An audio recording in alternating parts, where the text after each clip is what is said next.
प्रिय दर्शकों, मैं आप सबका इस क्रमबद्ध बाइबल अध्ययन कार्यक्रम सत्य वचन में हार्दिक स्वागत करती हूँ। मैं आप सभी को धन्यवाद देना चाहती हूँ कि आप निरंतर वचन सीखने के लिए तैयार रहते हैं। आज हम मत्ती रचित सुसमाचार के अध्याय 17 के पद 1 से 27 पर ध्यान केंद्रित करने वाले हैं। इस अध्याय की शुरुआत हम एक अद्भुत घटना से देखेंगे, जिसे रूपांतरण यानी कि ट्रांसफिगरेशन कहा जाता है, जहां यीशु अपने 3 चेलों पतरस, याकूब और यूहन्ना के सामने दिव्य महिमा में प्रकट होते हैं। इसके बाद हम देखेंगे यीशु एक लड़के को दुष्ट आत्मा से छुटकारा दिलाते हैं और अपने चेलों को विश्वास की शक्ति के बारे में सिखाते हैं। साथ ही यीशु एक बार फिर अपने दुख और मृत्यु की भविष्यवाणी करते हैं। अध्याय के अंत में मंदिर की चुंगी कर से संबंधित एक महत्वपूर्ण शिक्षा भी देते हैं, जो आज्ञाकारिता और विश्वास का सुंदर उदाहरण प्रस्तुत करती है। तो आइए हम परमेश्वर के दास के द्वारा इसे गहराई से समझें और आत्मिक आशीषें पाएं।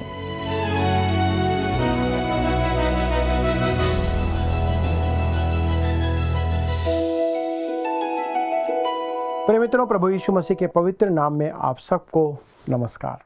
मैं आशा करता हूं कि आप प्रतिदिन की तरह आज भी परमेश्वर के वचन से सीखने के लिए तैयार हैं। आपके द्वारा किए गए फ़ोन कॉल और व्हाट्सएप हमें उत्साहित कर रहे हैं दोस्तों। इसलिए परमेश्वर का धन्यवाद करता हूं कि आप इन अध्ययनों का लाभ उठा रहे हैं। पिछले अध्ययन में दोस्तों हमने सदूकी और फरीसियों के द्वारा प्रभु से चिन्ह मांगने, यीशु का शिष्य होने को चेतावनी देना और यीशु के मृत्यु और पुनरुत्थान की घोषणा के बारे में देखा था। दोस्तों, अब हम आते हैं अध्याय 17 पर, जिसका विषय है प्रभु यीशु मसीह का रूपांतरण। दुष्टात्मा ग्रस्त बालक और विश्वास रहित शिष्य यीशु चमत्कार के द्वारा कर की राशि अर्थात टैक्स की राशि को भरते हैं। तो आइए दोस्तों हम देखते हैं अगले विषय को, जो है प्रभु यीशु मसीह का रूपांतरण। दोस्तों, जैसे कि पिछले अध्याय के अंतिम पद में मैंने कहा था कि वह पद अगले अध्याय से संदर्भ रखता है, क्योंकि यह इसका विवरण देता है कि हमारे प्रभु के इस कथन का क्या अर्थ था। तो आइए हम मत्ती 16 अध्याय के पद 28 को पढ़कर हम अपने अध्ययन का आरंभ करते हैं, जहां पर लिखा है, मैं तुमसे सच कहता हूं कि जो यहां खड़े हैं उनमें से कुछ ऐसे हैं कि वे जब तक मनुष्य के पुत्र को उसके राज्य में आते हुए ना देख लेंगे, तब तक मृत्यु का स्वाद कभी ना चखेंगे। दोस्तों, यह पद उन प्रेरितों के लिए प्रभु यीशु मसीह के रूपांतर पर पूरा हुआ, जो यहाँ पर कहते हैं। रूपांतरण मनुष्य के पुत्र का वह चित्रण है जो उसे अपने राज्य में आते हुए प्रकट करता है। दोस्तों, आप पूछ सकते हैं कि क्या आप निश्चित हैं कि प्रभु यीशु अपने आने वाले रूपांतरण के विषय में इस बात को कह रहे थे जो पद यहाँ पर कहा गया है।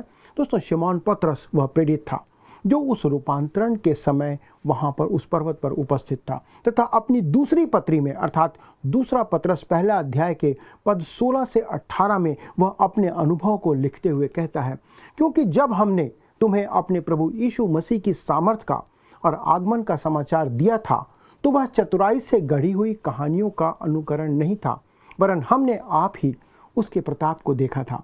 क्योंकि जब उसने परमेश्वर पिता से आदर और महिमा पाई और उस प्रतापमय महिमा में से यह वाणी आई, यह मेरा प्रिय पुत्र है जिससे मैं प्रसन्न हूँ, तब हम उसके साथ पवित्र पहाड़ पर थे और स्वर्ग से यही वाणी आते सुने। प्रभु यीशु का यह कथन प्रेरितों के लिए कैसे उस दिन पूरा हुआ, आप यहाँ पर आप देख सकते हैं।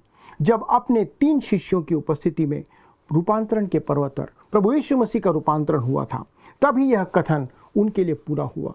रूपांतरण प्रभु यीशु मसीह के राज्य का एक छोटा चित्र है, जो शिमोन पतरस हमें यहाँ पर स्पष्ट करते हुए कहता है। दोस्तों, यूहन्ना रचित सुसमाचार को छोड़कर अन्य सुसमाचार भी इस रूपांतरण के विवरण को प्रकट करते हैं। यह मुझे कुछ कहने के लिए प्रेरित करता है जो शायद आपको चौंका देगा। ध्यान से सुनिए। रूपांतरण प्रभु यीशु मसीह के ईश्वरत्व को ना तो प्रमाणित करता है और ना ही घोषणा करता है, ना घोषित करता है, परंतु रूपांतरण प्रभु यीशु मसीह के मनुष्यत्व को, उसकी ह्यूमैनिटी को घोषित करता है, क्योंकि यूहन्ना रचित सुसमाचार प्रभु यीशु मसीह के ईश्वरत्व को प्रकट करता है और उस पर अधिक बल देता है, और इसी कारण वह रूपांतरण के इस विवरण को अपने सुसमाचार में छोड़ देता है। यूहन्ना इसे नहीं लिखता है, जबकि अन्य 3 सुसमाचार इसको लिखते हैं और इन तीनों ने इसे लिखा है। दोस्तों, मेरी समझ के अनुसार प्रभु यीशु मसीह का रूपांतरण न केवल उसकी मानवता या मनुष्यत्व को, परंतु सारी मानव जाति के लिए एक आशा को भी प्रकट करता है। दोस्तों, आप वहाँ जिस मनुष्य को महिमा मंडित और रूपांतरित देखते हैं, मित्रों, यदि आप परमेश्वर की संतान हैं तो आप एक दिन उसी रीति से आप भी रूपांतरित होने पाएंगे जैसा यहाँ पर प्रकट किया गया है। और ये हमारी पहचान है जो यहाँ पर प्रभु यीशु मसीह देता है। पहला यूहन्ना 3 अध्याय के पद 2 में लिखा है, हे प्रियो, अब हम परमेश्वर की संतान हैं और अभी तक यह प्रकट नहीं हुआ कि हम क्या कुछ होंगे।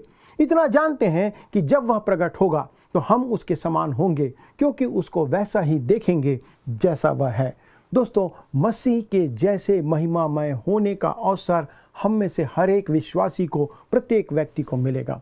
प्रभु यीशु मसीह अपनी मृत्यु और पुनरुत्थान से पहले ही महिमान्वित हुए थे और यही वह तस्वीर है जो यहाँ पर हमें प्रकट की गई है, आपको और मुझको।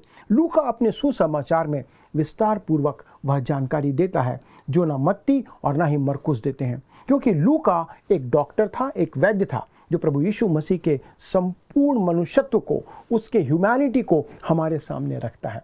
तो आइए हम आगे बढ़ते हैं और पढ़ते हैं मत्ती रचित सुसमाचार 17वें अध्याय का पद 1 और 2, जो कि रूपांतरण का चित्रण है। 6 दिन के बाद यीशु ने पतरस और याकूब और उसके भाई यूहन्ना को साथ लिया और उन्हें एकांत में किसी ऊंचे पहाड़ पर ले गया। वहां उनके सामने उसका रूपांतर हुआ और उसका मुंह सूर्य के समान चमका और उसका वस्त्र ज्योति के समान उजला हो गया। दोस्तों, लिखा है उसका मुंह सूर्य के समान चमका, अर्थात वह ज्योति उसके अंदर से बाहर चमक रही थी, ना कि उस पर बाहर से कोई रोशनी डाली गई थी। दोस्तों, यही वह ज्योति है जिससे आदम और हवा पाप में गिरने के पहले ढपे हुए थे, अर्थात इस ज्योति से वे कवर्ड थे, परंतु पाप करने के बाद ही उन्हें पता चला कि वे नंगे हैं। दोस्तों, यह मुझे विश्वास दिलाता है कि पहले वे निर्वस्त्र नहीं थे, परंतु आदम और हवा अलौकिक ज्योति से ढपे हुए थे या उससे सुशोभित थे। यहाँ पर प्रभु यीशु मसीह के मानवता को, उसके मनुष्यत्व को ही रूपांतरित किया गया और प्रकट किया गया है। रूपांतरण प्रभु के संपूर्ण मानवता को, उसके ह्यूमैनिटी को साबित करता है। रूपांतरण शब्द बहुत रोचक है।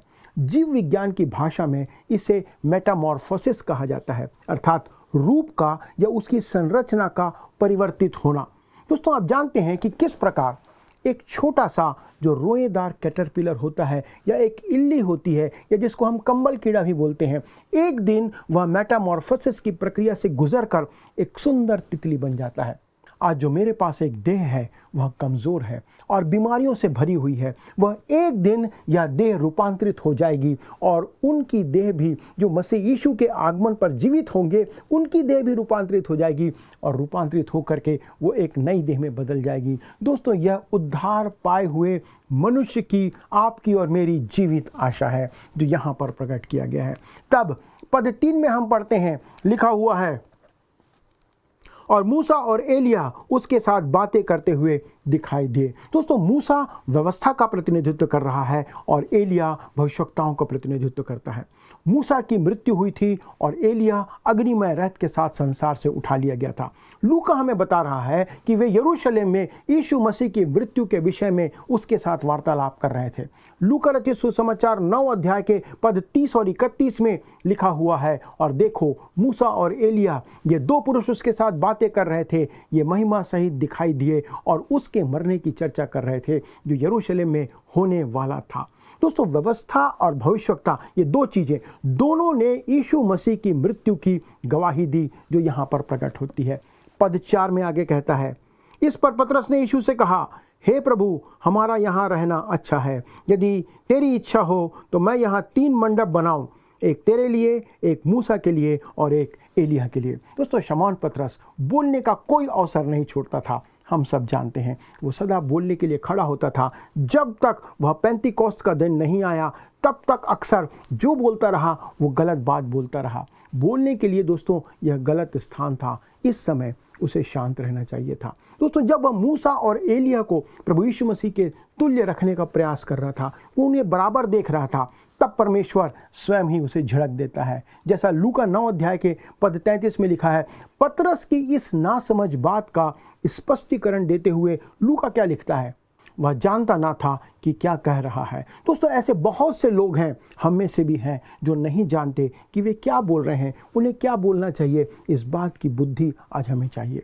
तब आगे बढ़ते हैं, पद 5 में लिखा है, वह बोल ही रहा था कि एक उजले बादल ने उन्हें छा लिया और उस बादल में से यह शब्द निकला, यह मेरा प्रिय पुत्र है जिससे मैं प्रसन्न हूँ, इसकी सुनो। दोस्तों, यह परमेश्वर पिता की अपने पुत्र प्रभु यीशु मसीह के विषय में गवाही है। प्रकाशन की बातों में प्रभु यीशु मसीह को ही अंतिम अधिकार प्राप्त है कुछ बोलने के लिए। जो कुछ मूसा, एलिया और भविष्यवक्ताओं ने कहा था वह अद्भुत था, परंतु इब्रानियों की पत्री इब्रानी 1 अध्याय के पद 1 और 2 में लिखा है, पूर्व युग में परमेश्वर ने बाप दादों से थोड़ा थोड़ा करके और भांति भांति से भविष्यवक्ताओं के द्वारा बातें करके इन अंतिम दिनों में हमसे पुत्र के द्वारा बातें की। पुत्र प्रभु यीशु मसीह इस पृथ्वी पर मनुष्यों के लिए परमेश्वर के अंतिम प्रकाशन के रूप में भेजा गया और आया था। दोस्तों, परमेश्वर पिता के इस महान कथन पर आप जरा ध्यान दीजिए। प्रभु कहता है, यह मेरा प्रिय पुत्र है जिससे मैं प्रसन्न हूँ, इसकी सुनो। क्या आपने कभी स्वर्ग से कोई शब्द सुना है जो आपकी सराहना करके कहता हो कि परमेश्वर आपसे प्रसन्न है? शायद नहीं। उसने तो मुझसे कभी नहीं कहा और कभी किसी मनुष्य से उसने नहीं कहा। प्रभु यीशु मसीह एकमात्र है जिससे परमेश्वर कहता है, मैं प्रसन्न हूँ, इस व्यक्ति से मैं प्रसन्न हूँ। तथा दोस्तों, आप और मैं तब तक परमेश्वर पिता की उपस्थिति में नहीं आ सकते, ना जा सकते, जब तक हम विश्वास के द्वारा मसीह यीशु में ना पाए जाएं। जब हम प्रभु यीशु मसीह को अपना उद्धारकर्ता स्वीकार करते हैं, तब हम विश्वासियों की देह में शामिल कर दिए जाते हैं। केवल यीशु मसीह ही है जिससे परमेश्वर प्रसन्न है और हम सब उसमें ही स्वीकार किए जाते हैं। बगैर यीशु के परमेश्वर आपको और मुझको कभी स्वीकार नहीं करेगा। तब पद 6 से 8 में हम आगे पढ़ते हैं, लिखा हुआ है, चेले यह सुनकर मुंह के बल गिर गए और अत्यंत डर गए। यीशु ने पास आकर उन्हें छुआ और कहा, उठो, डरो मत। तब उन्होंने अपनी आंखें उठाई और यीशु को छोड़ और किसी को ना देखा। दोस्तों, क्या आप अपने जीवन के लिए एक अच्छा आदर्श वाक्य चाहते हैं? एक ऐसा पद जो हमेशा आपको अगुवाई करते रहे, मोटिवेट करे? यदि हाँ, तो मैं आपको सलाह देना चाहता हूँ, एकमात्र यीशु पर विश्वास रखना। दोस्तों, यही वह बात है जिसके साथ पूरा संपूर्ण अधिकार यहाँ पर हमें देखने को मिलता है। तब पद 9 को आप देखें, यहाँ पर लिखा हुआ है, जब वे पहाड़ से उतर रहे थे तब यीशु ने उन्हें आज्ञा दी, जब तक मनुष्य का पुत्र मरे हुओं में से ना जी उठे, तब तक जो कुछ तुमने देखा है किसी से ना कहना। पुनरुत्थान तक रुकने को क्यों कहा गया? क्योंकि वह सुसमाचार का भाग है। दोस्तों, प्रभु यीशु मसीह के सुसमाचार का यह बताता है कि यीशु कौन है।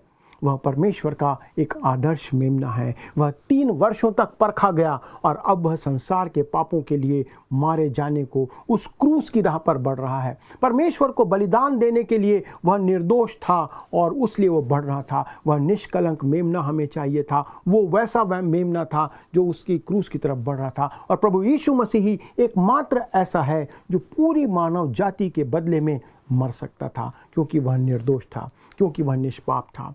सिद्ध मानवता में ही उसका रूपांतरण हुआ था, जिसलिए वो आया था।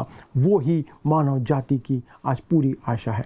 दोस्तों, आज मानव जाति की आशा विज्ञान में नहीं है, शिक्षा में नहीं है, किसी और बात में नहीं है। दोनों हमें गर्त में डाल रहे हैं। आज विज्ञान हमारी समस्याओं का हल नहीं निकाल सकता।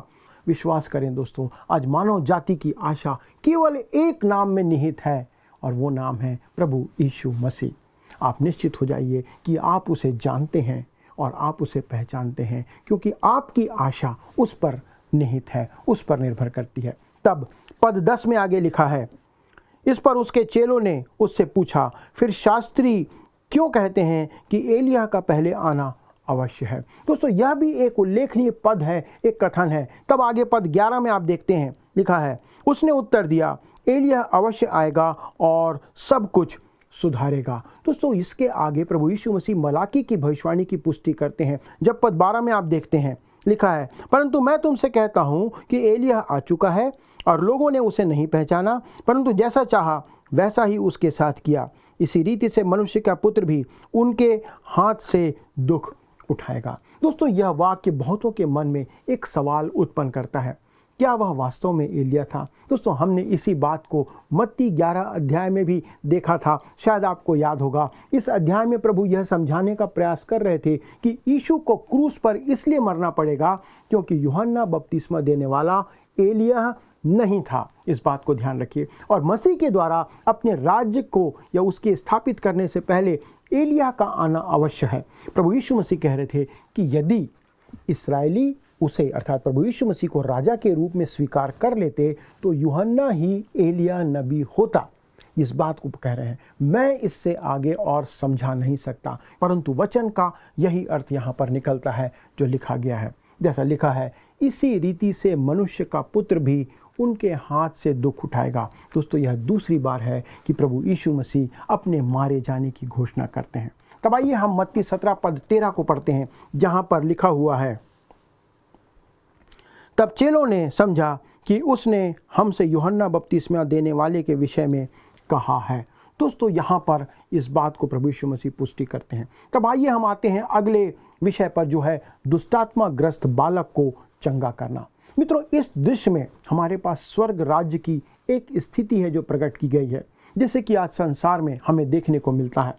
कलीसिया इसमें कहाँ पर फिक्स बैठती है या ठीक बैठती है? अब आप मेरे साथ आइए, पहाड़ से नीचे उतरिए। हम नीचे को चलते हैं, जहाँ प्रभु के अन्य शिष्य जो यीशु के साथ रूपांतरण के समय पहाड़ पर नहीं थे, वे एक समस्या में पड़ गए हैं। अर्थात जब प्रभु यीशु नीचे आता है पहाड़ से, तो यहाँ पर जो नीचे शिष्य थे वो एक समस्या में हैं। तब आइए हम पढ़ते हैं पद 14 से पद 16, जहाँ पर लिखा हुआ है, जब वे भीड़ के पास पहुँचे तो एक मनुष्य उसके पास आया और घुटने टेक कर कहने लगा, हे प्रभु, मेरे पुत्र पर दया कर, क्योंकि उसको मिर्गी आती है और वह बहुत दुख उठाता है और बार बार आग में और बार बार पानी में गिर पड़ता है। मैं उसको तेरे चेलों के पास लाया था, पर वे उसे अच्छा नहीं कर सके। संभवतः दोस्तों, यह सबसे बदतर प्रकरण था जो प्रभु यीशु मसीह के सामने लाया गया। यह एक दुखद परिस्थिति थी, क्योंकि चेले उसे ठीक नहीं कर पाए। आज संसार में कलीसिया भी यही तस्वीर को प्रकट कर रही है, जो दुष्टात्मा से ग्रसित हैं और वो उसकी नाजुक स्थिति जो बनी हुई है उसे वे ठीक नहीं कर पा रहे हैं। आज कलीसिया क्यों असमर्थ दिखाई देती है? कलीसिया के पास वह सब कुछ है, परंतु वो सब नहीं है जो वास्तव में कलीसिया के पास होना आवश्यक है। उस व्यक्ति को यीशु से कहना पड़ा, मैं उसको तेरे चेलों के पास लाया था, पर वे उसे अच्छा नहीं कर सके। पद 17 में प्रभु यीशु क्या उत्तर देते हैं? यीशु ने उत्तर दिया, हे अविश्वासी और हठीले लोगों, मैं कब तक तुम्हारे साथ रहूँगा? कब तक तुम्हारी सहूँगा? उसे यहाँ मेरे पास लाओ। प्रभु यीशु कहता है, हे अविश्वासी और हठीले लोगों। उसका यह शब्द आज कलीसिया के लिए और संभवतः व्यक्तिगत रूप से हर एक विश्वासी के लिए, आपके और मेरे लिए हो सकता है। यीशु ने कहा, उसे यहाँ मेरे पास लाओ। दोस्तों, यीशु एक महान वैद्य है, एक महान डॉक्टर है। इसलिए मेरे मित्रों, आप अपनी समस्याओं को मनुष्य के पास नहीं, परंतु सीधे प्रभु यीशु मसीह के पास लेकर के जाइए। वो आपको ठीक करेगा, चंगा करेगा। तब पद 18 में हम पढ़ते हैं, आगे लिखा है, तब यीशु ने दुष्टात्मा को डांटा और वह उसमें से निकल गई और लड़का उसी घड़ी अच्छा हो गया। दोस्तों, पहले प्रभु ने अपने चेलों को डांटा, फिर उसने उस दुष्टात्मा को भी डांटा और उस बच्चे को ठीक कर दिया। तब पद 19 और 20 में आगे बढ़ते हैं, लिखा है, तब चेलों ने एकांत में यीशु के पास आकर कहा, हम उसे क्यों नहीं निकाल सके? उसने उनसे कहा, अपने विश्वास की घटी के कारण, क्योंकि मैं तुमसे सच कहता हूँ, यदि तुम्हारा विश्वास राई के दाने के बराबर भी हो तो इस पहाड़ से कह सकोगे, यहाँ से सरक कर वहाँ चला जा, तो वह चला जाएगा और कोई बात तुम्हारे लिए असंभव ना होगी। दोस्तों, कहता है कोई बात तुम्हारे लिए असंभव ना होगी। इसका अर्थ है परमेश्वर की इच्छा के अधीन। इस बात को ध्यान रखिए, परमेश्वर की इच्छा के अधीन तुम्हारे लिए कुछ भी असंभव नहीं होगा। यहाँ पर प्रभु यह कह रहा है, यह परमेश्वर की इच्छा थी कि वह लड़का दुष्टात्मा के कब्जे से मुक्त हो जाए, परंतु चेले उसे क्यों नहीं निकाल पाए? क्योंकि उनमें विश्वास की कमी थी। तब पद 21 में हम आगे पढ़ते हैं, पर यह जाति बिना प्रार्थना और उपवास के नहीं निकलती है। दोस्तों, यहाँ पर इस बात को प्रभु प्रकट करता है कि बिना प्रार्थना और उपवास के आप उस पर जयवंत नहीं हो सकते। कुछ संस्करणों में यह पद पाया नहीं जाता है, उन्होंने इसे हटा दिया है। अब हम देखते हैं प्रभु यीशु पुनः अपनी मृत्यु और पुनरुत्थान की भविष्यवाणी करते हैं। दोस्तों, यह तीसरी बार है कि प्रभु यीशु मसीह अपने चेलों को अपनी मृत्यु और फिर से जी उठने के बारे में स्मरण दिलाते हैं। पद 22 और 23 में हम पढ़ते हैं, लिखा है, जब वे गलील में थे तो यीशु ने उनसे कहा, मनुष्य का पुत्र मनुष्यों के हाथ में पकड़वाया जाएगा और वे उसे मार डालेंगे और वह तीसरे दिन जी उठेगा। इस पर वे बहुत उदास हुए। दोस्तों, पहली बार प्रभु ने कैसरिया फिलिप्पी में यह कहा था, दूसरी बार मत्ती 17 के पद 12 में कहा था, और अब तीसरी बार प्रभु कहता है जब वे गलील में हैं और प्रभु यरूशलेम को आगे जा रहा था, बढ़ रहा था। परंतु इस बात को सुनकर उसके चेले शिष्य उदास होने के अलावा कुछ नहीं कर सकते थे। अब हम आते हैं पद 24 में, जहाँ से हम देखते हैं मछली के मुंह से मंदिर का कर देने के लिए प्रभु उस सिक्के को लाने को कहते हैं। मत्ती 17 उसका पद 24, जब वे कफरनहूम पहुंचे तो मंदिर का कर लेने वालों ने पतरस के पास आकर पूछा, क्या तुम्हारा गुरु मंदिर का कर नहीं देता? दोस्तों, यह एक वार्षिक कर या वार्षिक टैक्स था जो कि मंदिर की देखरेख के लिए इस्राएलियों के द्वारा से दिया जाता था। पद 25 में लिखा है, उसने कहा, हाँ देता है। जब वह घर में आया तो यीशु ने उसके पूछने से पहले ही उससे कहा, हे शमौन, तू क्या सोचता है? पृथ्वी के राजा महसूल या कर किन से लेते हैं, अपने पुत्रों से या परायों से? दोस्तों, यीशु ने उससे पूछने से पहले ही उससे कहा। इसका मतलब पतरस के बताने से पहले प्रभु यीशु मसीह ने उससे पूछ लिया। पद 26 में पढ़ते हैं, पतरस ने उससे कहा, परायों से। यीशु ने उससे कहा, तो पुत्र बच गए। दोस्तों, यहाँ पर प्रभु यीशु मसीह पतरस को यह बताने का प्रयास कर रहे थे कि जिस प्रकार राजसी परिवार कर देने से वंचित रहता है, या राजा के परिवार को कर देने की या टैक्स देने की आवश्यकता नहीं, तो वह भी परमेश्वर का पुत्र होने के नाते किसी प्रकार का टैक्स देने से वंचित है तथा उसके लिए कोई बाध्यता नहीं है। पद 27 में आगे लिखा है, तो भी इसलिए कि हम उन्हें ठोकर ना खिलाएं, तो झील के किनारे जाकर बंसी डाल और जो मछली पहले निकले उसे ले, उसका मुंह खोलने पर तुझे एक सिक्का मिलेगा, उसी को लेकर मेरे और अपने बदले उन्हें दे देना। दोस्तों, प्रभु के द्वारा कर देने के लिए या टैक्स देने के लिए जो धन प्राप्त करने का नियम जो है वो एक असाधारण और एक नया तरीका था जो उनके लिए बहुत ही अचंभे की बात थी। अब हमारे प्रभु यह दर्शाते हैं कि जो आदम ने खो दिया था वह सब कुछ प्रभु यीशु ने प्राप्त कर लिया है। प्राणी उसके प्रति आज्ञाकारी थे, अर्थात पूरी संसार को मछली और पतरस दोनों ने उसकी आज्ञा का पालन किया। दोस्तों, मैं विश्वास करता हूं कि परमेश्वर ने सृष्टि पर यह अधिकार आदम को भी दिया था जब उसने उसे रचा था, परंतु पाप में गिरने के कारण उसने उस अधिकार को आदम और हवा ने खो दिया। उत्पत्ति पहला अध्याय के 26 पद में यही लिखा है, फिर परमेश्वर ने कहा, हम मनुष्य को अपने स्वरूप के अनुसार अपनी समानता में बनाएं और वे समुद्र की मछलियों और आकाश के पक्षियों और घरेलू पशुओं और सारी पृथ्वी पर और सब रेंगने वाले जंतुओं पर जो पृथ्वी पर रेंगते हैं अधिकार रखें। दोस्तों सुनिए, प्रभु के इस रूपांतरण में हम देखते हैं कि मनुष्य को भी उसके मौलिक उद्देश्य में पुनः स्थापित किया जाएगा तथा कर का पैसा देने की घटना में हम इस बात को देखते हैं कि मनुष्य अपने मौलिक कार्य को अधिकार के साथ करने के लिए पुनः स्थापित फिर से किया जाएगा। यही बात प्रभु समझा रहे हैं। दोस्तों, मनुष्य आदम के पाप के कारण परमेश्वर के प्राथमिक और उसके मूलभूत उद्देश्य से अलग हो चुका है, परंतु प्रभु यीशु मसीह में हमें पुनः वही अधिकार और सामर्थ प्राप्त होता है या प्रदान किया जाता है। यह एक अद्भुत योजना है जिसे परमेश्वर ने सभी मनुष्यों के लिए बनाकर रखा है, पर केवल कुछ ही हैं जो उसका लाभ उठाना चाहते हैं या उसके पास आते हैं और उससे मांगते हैं। दोस्तों, आइए हम परमेश्वर के निकट चलें, उसे धन्यवाद देते हुए उससे प्रार्थना करें, क्योंकि उसने हमारे लिए इस अधिकार को रख छोड़ा है। यह रूपांतरण इस बात को प्रकट करता है कि प्रभु यीशु मसीह मनुष्य था, उसके मनुष्यत्व को वो साबित करता है और उस अधिकार को प्रकट करता है जो उसने आदम को दिया था, आदम ने खो दिया, और हम प्रभु यीशु मसीह में उस अधिकार को फिर से प्राप्त कर सकते हैं। आइए दोस्तों, परमेश्वर को धन्यवाद दें। हमारे स्वर्गीय पिता परमेश्वर, धन्यवाद देते हैं प्रभु, आपने पुनः आदम को उस अधिकार को देने के लिए प्रभु इस योजना को तैयार किया। पिता परमेश्वर, हम धन्यवाद देते हैं कि आज हर एक जो आप में है, जो प्रभु यीशु ख्रीस्त में मरता है, वो एक दिन कलीसिया के साथ पुनः जिलाया जाएगा और उस अधिकार को प्राप्त करेगा। पिता परमेश्वर, हम आपको धन्यवाद देते हैं आपके प्रेम और दया के लिए। विशेष तौर पर प्रार्थना करते हैं हमारे सारे दर्शकों के लिए प्रभु, कि पिता परमेश्वर आप उनके जीवन में उनके साथ बने रहें। उनकी कौन सी प्रार्थना है प्रभु जिसके लिए वे निरंतर आपसे विनती कर रहे हैं, हम विनती करते प्रभु आपसे उनकी प्रार्थनाओं को सुने प्रभु। हमारी प्रार्थना है प्रभु, यदि वे किसी दुख, तकलीफ, परेशानी में हैं तो पिता परमेश्वर आप उनकी सुधि लें प्रभु। बीमारी में है तो चंगाई दें प्रभु, सकेती में है तो प्रभु उन्हें शांति प्रदान करें। और होने दे पिता कि ये जो आपसे प्रेम करते हैं, आपके वचन से प्रेम करते हैं प्रभु, इस संसार में आनंद के साथ अपना जीवन व्यतीत करते रहें। धन्यवाद के साथ विनती प्रभु यीशु ख्रीस्त के नाम से मांगते हैं, आमीन।